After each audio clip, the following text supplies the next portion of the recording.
Now let's see what the standard form of an ellipse is and its explanation. Now we need an equation for an ellipse, right?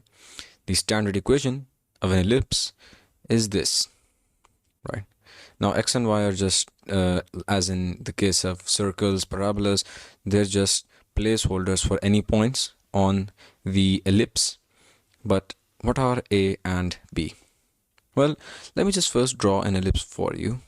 Let's say this is the coordinate axis, right? And let's say that this here is an ellipse.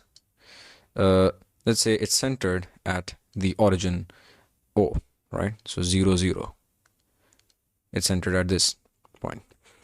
Now, basically, this equation that is given to us is indeed for an ellipse that is centered at the origin. So we can apply this equation on this particular ellipse, right? Just cut out this part over here. Now, A is the distance from the center to the horizontal vertices, right? So again, what are vertices? Vertices are extreme points. The extreme points. So the horizontal vertices are these 2 points that are the absolute maximum points on the horizontal axis, right, that touch the ellipse. And B is the distance from the center to the vertical vertices. Now the vertical vertices are these extreme points on the vertical axis, right? So A is this distance and B is this distance or this distance, right? Because they're both equal, and similarly this is also equal to A.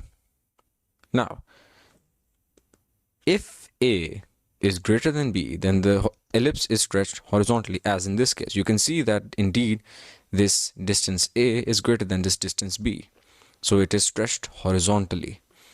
Whereas if B is greater than A, well, you would have something like this.